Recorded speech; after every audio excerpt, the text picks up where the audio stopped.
So students, welcome to another video of VBH classes in which we are going to solve multiple choice questions from 1 to 10 of exemplar of alcohols, phenols and ethers. So students, हमने haloalkanes और haloarenes के MCQs की videos already upload हो चुकी हैं. So subscribe the channel and get the playlist. So चलिए शुरुआत करते हैं आज के lecture की. First question, monochlorination of toluene in sunlight followed by hydrolysis with aqueous NaOH yields. So इसमें हमें given है जो reactant toluene, benzene ring के साथ CH3. They are saying monochlorination in sunlight means हमें इसकी reaction करानी है Cl2 के साथ in the presence of sunlight. So जब हम इसकी reaction sunlight के presence में कराएंगे तो हमने ये पहले से ही कर रखा है कि जो Cl ग्रुप है वो साइड चेन के साथ इंसर्ट हो जाएगा और हमारे पास माइनस में होगा HCl. सो दिस इज हमारे पास बेंजाइल क्लोराइड यहाँ पे बन गया. लेकिन फर्दर उन्होंने स्टेटमेंट में दे रखा है followed by hydrolysis with aqueous NaOH means अब हमने इसकी रिएक्शन करवानी है एक्वस NaOH के साथ. तो बेसिकली सिंपली यहाँ पे Cl ग्रुप OH के साथ रिप्लेस हो जाएगा मीन्स CH2OH. तो हमारे पास फाइनल प्रोडक्ट स्टूडेंट्स जो बन गया वो है बेंजाइल अल्कोहल. तो ये सेकंड जो रिएक्शन हुई है ये सिंपली न्यूक्लियोफिलिक सब्स्टिट्यूशन रिएक्शन हुई है. तो हमारे पास करेक्ट ऑप्शन है fourth. Let's move to second question. How many alcohols with molecular formula C4H10O are chiral in nature. तो इस क्वेश्चन को सॉल्व करने के लिए फर्स्ट ऑफ ऑल हम इस अल्कोहल के गिवन फॉर्मूले के हम आइसोमर्स बनाएंगे. फर्स्ट ऑफ ऑल हम एक स्ट्रेट चेन बना लेते हैं CH3 CH2 CH2 CH2OH. Next हम OH की पोजीशन चेंज कर देते हैं. हम इसको सेकंड पोजीशन पर इंसर्ट करेंगे एंड ये, और इसका एक थर्ड आइसोमर भी पॉसिबल है.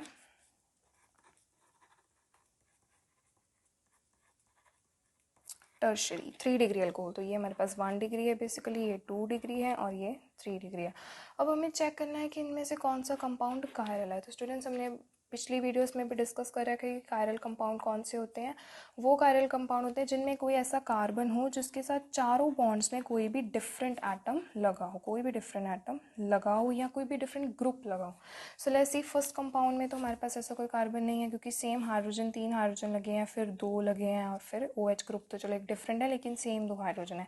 सिमिलरली अगर हम सेकेंड कंपाउंड की बात करें तो if we talk about this carbon, तो इसकी एक साइड पे CH2 ग्रुप लगा है, सेकेंड बॉन्ड CH3 के साथ है, थर्ड बॉन्ड हाइड्रोजन और fourth bond OH group. Means चारों बॉन्ड्स के साथ डिफरेंट डिफरेंट एटम या ग्रुप लगे हुए हैं. So this is a chiral carbon atom और ये कायरल कंपाउंड है. Let's check the now third isomer. इसमें तो कार्बन के साथ हमारे पास सेम CH3 ग्रुप लगे हुए हैं और इनके साथ सेम हाइड्रोजन एटम्स लगे हुए हैं, तो ये भी कायरल कंपाउंड नहीं है. सो इस फॉर्मूले के साथ हमारे पास सिर्फ एक ही कायरल अल्कोहल पॉसिबल है. चलिए बढ़ते हैं अगले क्वेश्चन की तरफ. What is the correct order of reactivity of alcohols in the following reaction. तो हमें रिएक्शन दे रखी है ROH plus HCl in the presence of ZnCl2 give RCl plus H2. Means alcohol की रिएक्शन हम करवा रहे हैं स्टूडेंट्स. ये लुकास रिएजेंट का फॉर्मूला है. दिस इज लुकास रिएजेंट और हमें मिल क्या रहा है एल्काइल हैलाइड प्लस वाटर. सो हमने थ्योरी लेक्चर्स में ये कर रखा है कि इस रिएक्शन में कार्बोकटायन फॉर्मेशन होती है और कार्बोकटायन की स्टेबिलिटी का ऑर्डर होता है 3 डिग्री सबसे ज़्यादा, फिर 2 डिग्री और 1 डिग्री लीस्ट. तो जितना ज़्यादा स्टेबल कार्बोकटायन होगा उतना ही ज़्यादा वो मॉलिक्यूल रिएक्टिव होगा. तो इसमें हमारे पास करेक्ट ऑप्शन है option number 3. Now let's move to fourth question. Ethanol can be converted to ethanol by. सो इसमें हमारे पास अगर हम जनरली बात करें तो एक अल्कोहल कन्वर्ट हो रहा है एक एल्डिहाइड में. एक अल्कोहल को हम कन्वर्ट कर रहे हैं एल्डिहाइड में. सो स्टूडेंट्स अगर हमें अल्कोहल को एल्डिहाइड तक रिएक्शन को हमें स्टॉप करना है तो हमें कोई भी माइल्ड ऑक्सीडाइजिंग एजेंट इसके लिए यूज़ करना होगा. Mild oxidizing agent most commonly हम PCC यूज़ करते हैं, पैरिडीनियम क्लोरोक्रोमेट. सो इसमें हमारे पास सेकेंड ऑप्शन है करेक्ट. लेकिन अगर हमें इस अल्कोहल को डायरेक्टली एसिड में कन्वर्ट करना होता तो हम स्ट्रॉन्ग ऑक्सीडाइजिंग एजेंट यूज़ करते, और स्ट्रॉन्ग ऑक्सीडाइजिंग एजेंट हमारे पास ये है KMnO4 है, तो फिर हमारे पास फोर्थ ऑप्शन आता है। लेकिन अगर एल्डिहाइड पे रिएक्शन स्टॉप करनी है तो हम माइल्ड यूज़ करेंगे, पैरिडीनियम क्लोरोक्रोमेट। अगर हम बात करें फर्स्ट और सेकंड ऑप्शन की, वो दोनों हाइड्रोजनेशन मीन्स रिडक्शन कर रहे हैं, तो वो तब यूज़ होंगे जब हमें एल्डिहाइड टू अल्कोहल जाना है, तो हम LiAlH4 या हाइड्रोजनेशन करेंगे। So let's move to next question. The process of converting alkyl halides into alcohols involves. तो हम लिख लेते हैं सबसे पहले, let's move to next question. The process of converting alkyl halides into alcohol involves. So first of all let's write the general equation. Alkyl halide means कोई भी RX, इसको हमने कन्वर्ट करना है अल्कोहल्स में, राइट। फॉर एग्जाम्पल हम यहाँ पर कोई भी रिएजेंट यूज़ कर लेते हैं, फॉर एग्जाम्पल एक्वस NaOH हम यूज़ कर रहे हैं।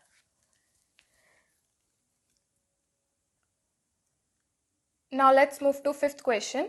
The process of converting alkyl halides into alcohols involves. तो हम पहले जनरल इक्वेशन लिख लेते हैं। अल्काइल हैलाइड कोई भी RX, इसको हम कन्वर्ट कर रहे हैं अल्कोहल में ROH में। तो स्टूडेंट्स जब ये रिएक्शन हो रही है तो हम देख रहे हैं कि जो हैलोजन एटम है वो सिंपली OH के साथ रिप्लेस हो रहा है, मीन्स OH उसको रिप्लेस कर रहे हैं, सब्सटीट्यूट कर रहा है। तो ये कौन सी रिएक्शन है? This is a substitution reaction. लेकिन अगर हम बात करें बाकी ऑप्शंस की, तो एडिशन रिएक्शन हम कब करते हैं? जब हमें डबल बॉन्ड को सिंगल में ब्रेक करना होता है या ट्रिपल को डबल में ब्रेक करना होता है। तो सेकेंड ऑप्शन डी हाइड्रोहेलोजिनेशन, तो डी का मीन्स होता है लॉस। हाइड्रोहेलोजिनेशन मीन्स हाइड्रोजन और हेलोजन, कोई भी और हेलोजन उसके साथ लगाओ हम, इसका रिमूवल होता है। तो इस केस में हमारे पास एल्कीन फॉर्मेशन होती है। Next is rearrangement reaction. तो रीअरेंजमेंट रिएक्शन में सिंपली एक ही कंपाउंड में जो डिफरेंट एटम्स की पोजीशंस चेंज की जाती हैं। सो अगर हमें अल्काइल हैलाइड्स को अल्कोहल्स में कन्वर्ट करना है तो that is reaction is substitution reaction. Now let's move to sixth question. Which of the following compounds is aromatic alcohol. तो स्टूडेंट्स हमें इसके लिए ये पता होना चाहिए कि एरोमेटिक अल्कोहल्स कौन से होते हैं। एरोमेटिक अल्कोहल्स में एक्चुअली OH ग्रुप जो होता है वो सिंगल बॉन्डेड कार्बन के साथ अटैच्ड होता है, या फिर sp3 हाइब्रिडाइज्ड कार्बन एटम के साथ OH ग्रुप अटैच्ड होता है, या फिर हम कह सकते हैं कि OH group directly benzene ring के साथ अटैच्ड नहीं होता है। तो अगर हम चेक करें फर्स्ट ग्रुप की, तो ये तो फिनोल फैमिली वाला आ गया, फिनोल आ गया, तो इसमें तो ये डायरेक्टली sp2 के साथ अटैच्ड है, so this is not an aromatic alcohol. If you talk about the B compound, yes, ये कार्बन जो है ये sp3 हाइब्रिडाइज्ड है और ये फर्दर बेंजीन ग्रुप के साथ अटैच्ड है, so yes B is an aromatic alcohol. C option में सिमिलरली यहाँ पर भी ये OH ग्रुप sp3 और जो फर्दर बेंजीन रिंग के साथ अटैच्ड है, so this is also an aromatic alcohol. If you talk about D, इसमें ये sp2 डायरेक्टली बेंजीन रिंग के साथ अटैच्ड है, so this is not an aromatic alcohol. तो हमारे पास बी और सी करेक्ट ऑप्शन है, that means third is the correct option. Now let's move to question number 7. Now let's see seventh question. Give IUPAC name of the compound given below. तो हमें इसका IUPAC name देना, सबसे पहले हम longest chain देख ही सकते हैं, ये वाली लॉन्गेस्ट चेन है। अब हमें नंबरिंग स्टार्ट करनी है और हमें इस बात का ध्यान रखना है कि हमें प्रेफरेंस देनी है OH ग्रुप को, मीन्स OH ग्रुप को हमें लोएस्ट नंबर असाइन करना है। दैट मीन्स हम नंबरिंग यहाँ से स्टार्ट करेंगे 1 2 3 4 5 6। तो यहाँ पर हमारे पास फिफ्थ पोजीशन पे क्लोरो ग्रुप लगा हुआ है, दैट मीन्स 5 क्लोरो, और हमारे पास 6 कार्बन चेन है, 6 की है, तो इसके लिए हम यूज़ करेंगे हेक्सेन। एंड हमारे पास फर्स्ट पोजीशन पर, now let's see question 7, give IUPAC name of the compound given below. तो IUPAC नॉमेनक्लेचर के लिए सबसे पहले हमें लॉन्गेस्ट कार्बन चेन देखनी है, तो वो तो इजीली हम आइडेंटिफाई कर सकते हैं, ये लॉन्गेस्ट कार्बन चेन। और फिर हमें डिसाइड करना है कि हमने नंबरिंग लेफ्ट साइड से करनी है या राइट साइड से, तो इसलिए हमें ये रिमेंबर होना चाहिए कि हम प्रेफरेंस देंगे OH को, मीन्स कि OH को हमें लोएस्ट नंबर असाइन करना है। So let's we will start the numbering from right side, 1 2 3 4 5 6. So on the fifth position we have chloro, that means 5 chloro, and the longest carbon chain हमारे पास 6 की है, means hexane, second position पे हमारे पास OH group लगा हुआ है, that means ol to ol, means 5 chlorohexane to ol. So the correct option is number 3. Next question, IUPAC name of metacresol is. So first of all हम metacresol का structure बनाएंगे. Metacresol में basically benzene ring, हमारे पास जो phenol होता है ना, उसके साथ मेटा पोजीशन मीन्स उसके जो साथ वाली कार्बन है एकदम उसके साथ वाली पे हमारे पास CH3 ग्रुप अगर लगा हो तो ये है मेटाक्रिसोल का स्ट्रक्चर. हमें इसका IUPAC नॉमेनक्लेचर बताना है. तो यहाँ पे फंक्शनल ग्रुप OH है, तो हम यहाँ से स्टार्ट करेंगे 1 2 3 और CH3 सब्सटीट्यूएंट है, तो इसलिए हमने इसको 3 नंबरिंग दिया और उसको 1. सो इसका IUPAC नेम होगा 3 पे हमारे पास है मिथाइल, 3 मिथाइल, एंड ये पूरे ग्रुप को हम कहते हैं phenol. So the IUPAC name of this compound is 3 methyl phenol and the correct option is 1. Now let's see ninth question. It is again IUPAC nomenclature. IUPAC name of this compound. So first of all हमें identify करना होगा कि ये compound एक ether है, क्योंकि इसमें O एक साइड पे अल्काइल ग्रुप लगा और दूसरी साइड पे भी अल्काइल ग्रुप. तो अगर हम जनरल IUPAC नॉमेनक्लेचर देखें ईथर्स का तो वो होता है एल्क ऑक्सी एल्केन, राइट. इसमें जो एल्केन, जो पीछे वाले एल्केन का नेम लिखेंगे उसमें हम लॉन्गेस्ट कार्बन चेन को इंक्लूड करेंगे, लॉन्गेस्ट कार्बन चेन को, और एल्क में जो स्मॉलेस्ट होगी उसको. सो इफ अगर हम ये देखें तो इसमें एक साइड में हमारे पास मिथ ग्रुप है, एक साइड पे 1 2 3 ग्रुप है, तो हम नॉमेनक्लेचर पेरेंट चेन में इसको इंक्लूड करेंगे, दैट मीन्स 1 2 3. और सेकेंड पोजीशन पे हमारे पास लगा हुआ है मिथ, इसको हम मिथ और ऑक्सी, दैट मीन्स इसका नेम होगा 2 myth oxy propane. Propane longest carbon chain propane. Now let's see in options. It is third option, that is the correct option. Now let's move to last question of today's video. Which of the following species can act as the strongest base? So students, हमें first of all ये पता होना चाहिए कि base का काम होता है कि वो donate करता है lone pair of electrons, या हम कह सकते हैं नेगेटिव चार्ज को कितना डोनेट कर सकता है उतना वो स्ट्रॉन्ग बेस होगा. So let's see first of all fourth option में हमारे पास एक बेंजीन है, उसके साथ O नेगेटिव एंड NO2. तो इसमें हमें देखना होगा कि जो NO2 है that is an electron withdrawing group, means ये इलेक्ट्रॉन इसके अपनी तरफ खींचेगा. क्यों? जब ये कॉन्जुगेशन में जाएगा, या हम कह लेते हैं रेजोनेंस में जब ये इलेक्ट्रॉन जाएंगे तो ऑक्सीजन के पास नेगेटिव चार्ज कम अवेलेबल होगा, तो ये आगे भी कम ही डोनेट करेगा, तो ये तो स्ट्रॉन्गेस्ट बेस बिल्कुल भी नहीं होगा.